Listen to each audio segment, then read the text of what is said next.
the stand. Now he runs. He produces a magic trick. He pulls out another one. This is incredible. This is ridiculous.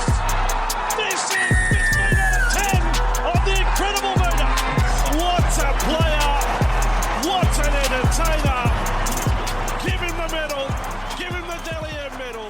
Hello, footy fans, and welcome back to the Chip and Chase podcast. We're here to wrap up the previews of round 8 of the NRL season with our Sunday games. Only the 2 games as usual on Sunday between the Dolphins and the Newcastle Knights and the Raiders and the Cronulla Sharks. So, of course, we'll get straight into it, starting with that Dolphins and Knights matchup. This one is, of course, taking place Suncorp Stadium, Brisbane, so it is a Dolphins home game. Dolphins currently sitting very pretty in 3rd place on the ladder. Knights all the way down the bottom in 15th out of 17 teams. So, yeah, quite a tough little season for the Knights so far, but we'll get straight into this one, starting off with the team list news. For the Dolphins, there's not too much to note. The only change for them is that Kurt Donahue has returned from suspension, and that pushes Sean O'Sullivan to the reserves, and that is the only change for their team. While for the Knights, there's a few. Of course, the big one is that Kalen Ponga is out. Could very well be season ending, which would be just terrible, but definitely minimum 2 months. Anyway, he's replaced by David Armstrong, who comes in to make his NRL debut at fullback. Really exciting stuff for David. He has been a gun for a long time in the lower grades, playing wing this year with Fletcher Sharp as their main number one. Fletcher Sharp is currently injured. I've massive raps on Fletcher Sharp. Love the way he plays. But David Armstrong, we all would have seen him in the trials at least. He was a gun on the wing. So I'm really excited to see him get his shot at fullback. Hopefully he can play really well, and he's going to need to if the Knights are to get any wins this season, and especially get the Chockies in this one. Once again, Dane Gagai returns from his injury, so he is named at centre and is the captain of the side in Kalen Ponga's absence. Their forward pack is very much the same, with Brodie Jones on the bench, which was a late inclusion last week at the expense of Matt Croker. So, in terms of my tips, well, unfortunately, I have gone the Dolphins. I would love more than anything for the Knights to win, especially, in the wake of Kalen Ponga news and everything. Everybody's already writing off their season. I am very close to doing it myself. I'd love to see them get some scrappy wins and just, claw their way into it. I don't see it happening. We saw how the Dolphins played last week. They were exceptional. A Knights team without Kalen Ponga is just a reserve grade team. It's just the way that they play it. It sort of is. I'm not saying the players are reserve grade players, but the way that they have been playing this season, it's been tough. And I think the Dolphins, they can get away with a really good win in this one. As we saw, if they can do it against the Eels last week, I'm really scared to see what they can do against a Knights team without Kalen Ponga. I think this Dolphins team are playing some incredible footy, very much flying under the radar. So, yeah, I've tipped the Dolphins. Think they get away with a good win here, which will lead us into our bets. But actually, no, sorry. Let's talk about the matchups I have for this game first. Now, I am going to go for the fullbacks. Trey Fuller, David Armstrong. Trey Fuller in his 3rd first grade game ever, his 2nd of the season, and David in his first grade game ever. I'm really excited to see how these two match up against each other. As I said, if the Knights are to win, I think David's going to have a really good performance. And I think he can do that. He's a gun player, David Armstrong, so I'd love to see him rip and tear. And Trey Fuller last week, God, he was exceptional, wasn't he? So I'm really excited to see these two fullbacks go at each other. Not so much young. I'm pretty sure David is 23, which is still pretty young to make your NRL debut, but he's no 18-year-old making his debut. Trey Fuller, I think, is 26 or 27 in the NRL, so they've got a little bit of experience playing in the lower grades, and, they've worked their game time. They've very much earned their position in these sides, so really exciting for them. But yeah, really excited to see those two go up against each other. In terms of the bets I have for this game, I still don't have that up and ready. I am now waffling to make time to get there. Right, so for the bet I have for this one, I've just gone the Dolphins head-to-head. Not bad odds there. I think it was about $1.45 when I placed that bet. Look, I see them getting the win, but if the Knights can manage to do it, that's incredible. But if they can manage to just make it close, then yeah, that's why I've just gone this one. It saves me the hassle of going, well, are the Dolphins going to win big, or is it going to be a close game? Just go the Dolphins head-to-head, at least when the odds are pretty decent like that. I've then got Jack Bostock and Jermaine Asako to combine for 3+ tries. So that's under the player A plus player B markets to combine. Now that I'm not sure if it's available in other betting apps, but of course I do all my betting through Sportsbet. I'm not affiliated with Sportsbet. They're just the agency I choose to bet with. And yeah, if you're going to be looking to follow along with any of the bets I do, Sportsbet's the place to do it, just so, you know, a lot of these markets may not be available in other agencies, and even if they are, the odds may be completely different. So if you want to follow along with me, do it through Sportsbet. But once again, please make sure that when we're gambling, we are doing so responsibly. Do not bet what you cannot afford. And if gambling is no longer fun for you, please do seek some help. There's no shame in seeking help.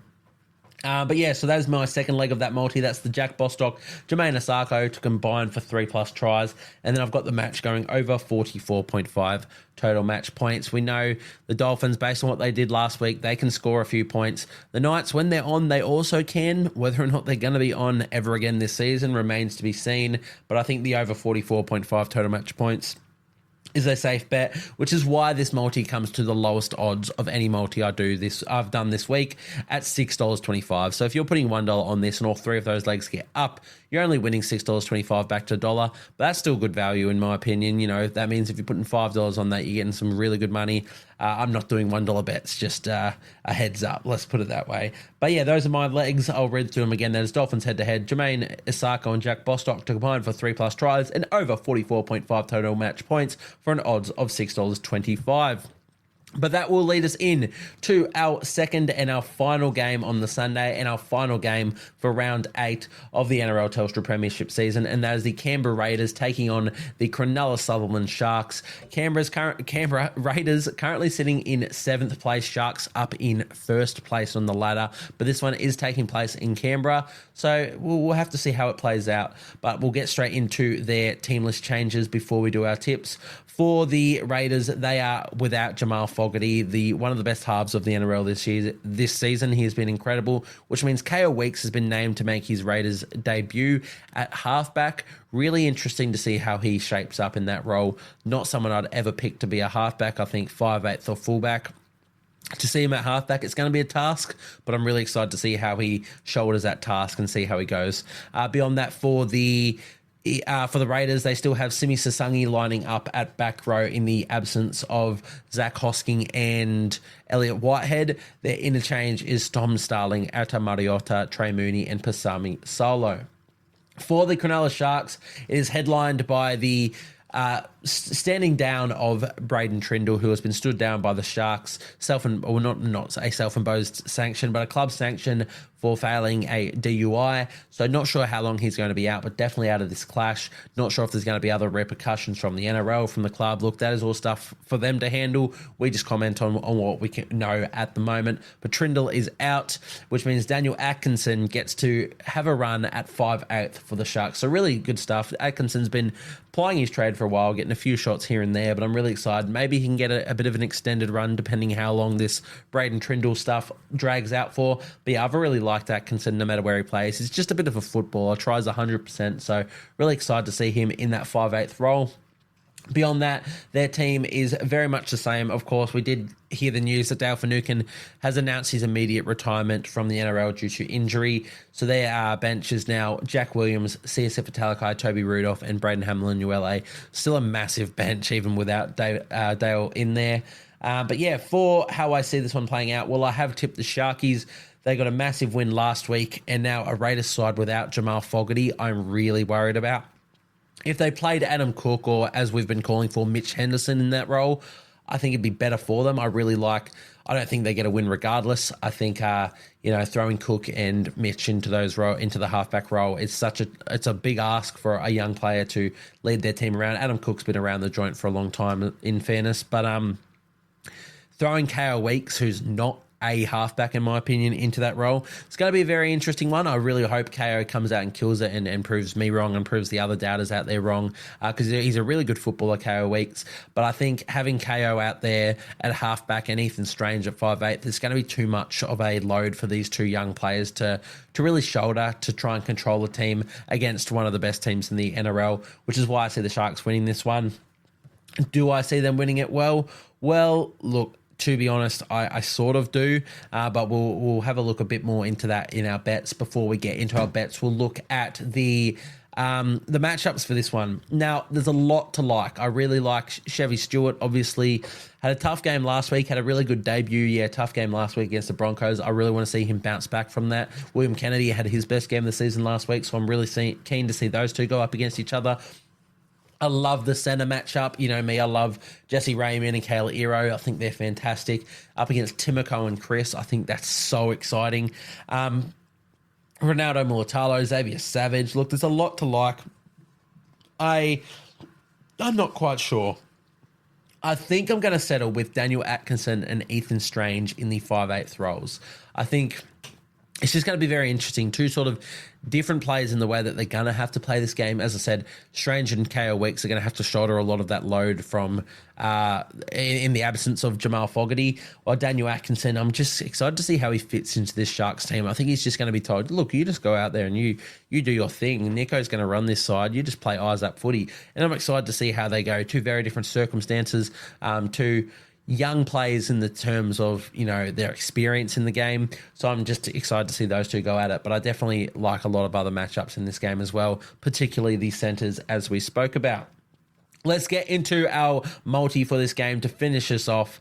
We have the Cronulla Sharks covering the line, and the line of this game is minus 7.5 points at the time of betting. I've got Kale Iro as an anytime try scorer, and I've got the match going under 43.5 total match points. Now, as I said, I do see the Sharks winning this one. Whether or not they win by 12 plus or 13 plus, whatever, I still think the Raiders put in a good defensive shift, especially on home soil. After last week, I think Ricky's going to put a rocket up their ass and just get them up for this game. So I don't see them winning, but I see it being a closer and maybe not as many points scored. So 43.5 total match points. I've gotten the unders for that. So once again, there's Cronulla Sharks to cover the line of 7.5 of minus 7.5 points. Cal Iro anytime try scorer and under 43.5 total match points for the odds of $11.25. So if you're putting $1 on that, you're winning $11.25 back to the dollar. And that one wraps us up for round 8 and the Sunday games for the NRL Telstra Premiership. Round 8 of the season. So thank you guys for tuning into this one. Once again, all of these were recorded on the Thursday. So if any of these, any of this stuff has changed, I'm not privy to that, and you guys can make own decisions on that. Just tips, bets, etc. You guys will know more than me. I just try and get these recorded in one big hit and get them scheduled for you guys. But once again, if you guys have made it this far, thank you guys very much for tuning in, and I'll see you guys next time.